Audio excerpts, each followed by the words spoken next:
Hello everyone, welcome. In this video, let us learn how to solve this exponential equation. So we have t raised to power t is equal to 19, and here we to solve for the value of t. So t is the unknown we are looking for. Now this question is simply that you will pick a number, and then once you raise that same number to a power of that same number, the value must equal to 19. Now let's say you pick a number 1. 1 raised to that same number 1, right, is equal to 1 power of 1 is 1, and 1 is not equal to 19. In fact, it is less than 19, right? And if you say, okay, let's say we try out 2 raised to power that same number 2, this is equal to 2 power of 2 is 4, and 4 is not equal to 19. In fact, it is lesser than 19.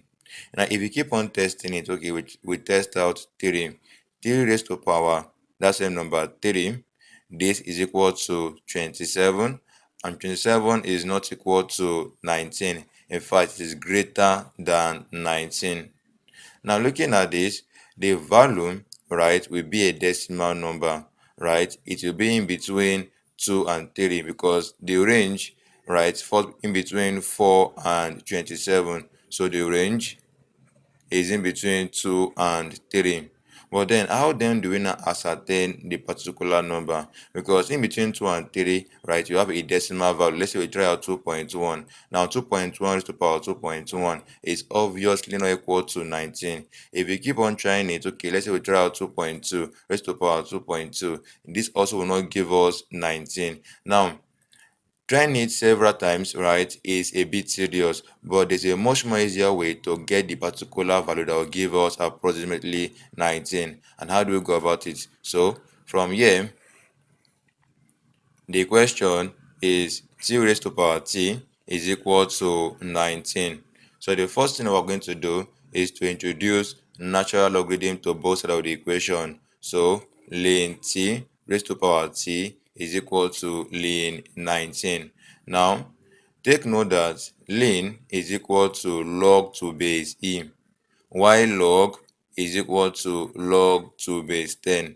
So that means that we can apply the property of logarithm to natural logarithm. Okay, so and there is a rule of logarithm that if you have logarithm log a raised to power b, this is equal to b times log a.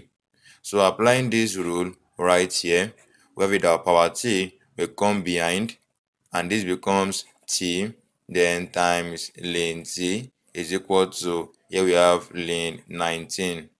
Now at this junction, what we have is t times ln t is t ln t, which equals ln 19. With this, the next thing for us to do to solve for the value of t is that we're going to introduce a particular function, and that function is called the Lambert W function, or it's also called the omega function.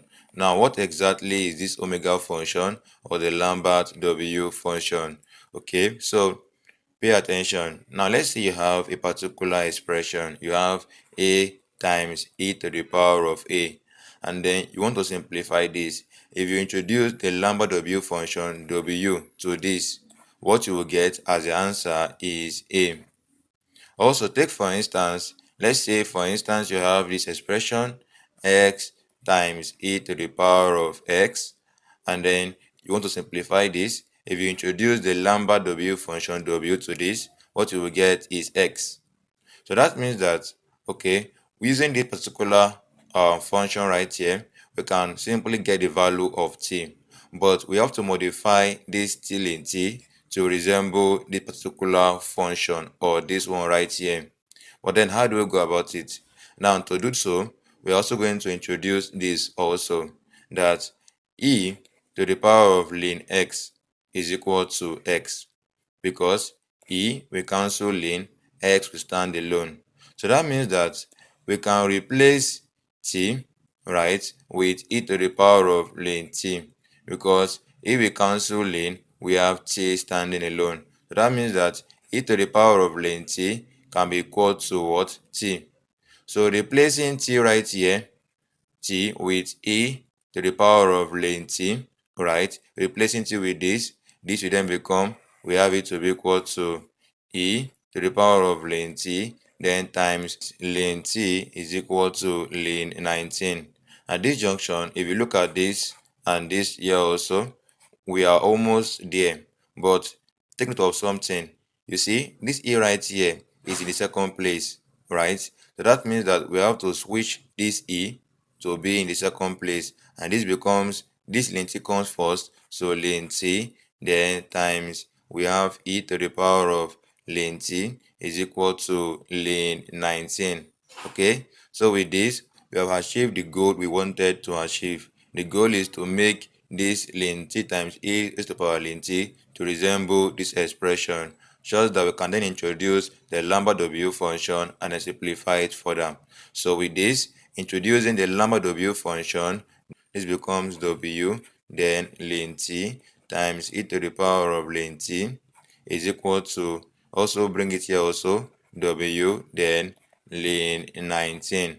Shows that if you apply the lambda w function to this right here, this will be equal to ln t, following this principle that if you have w in bracket a times e to the power of a, this equals to a. And looking at this, we have the same expression. We have ln t times e to the power of ln t. This will equal ln t. So from here, this is then equal to w, then times ln 19. To then solve for t right here, we are going to introduce e to cancel out this ln. So e to the power of ln t is then equal to e to the power of w, then times ln 19. Such that with this, we have it that e will cancel out ln, t is then equal to e to the power of w, then times ln 19. And with this is the final answer for the value of t.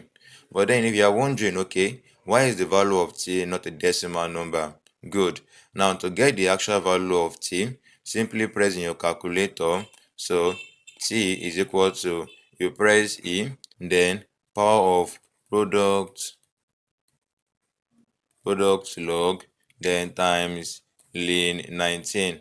So if you press it in your calculator, you will get the value of t to be equal to 2.8303.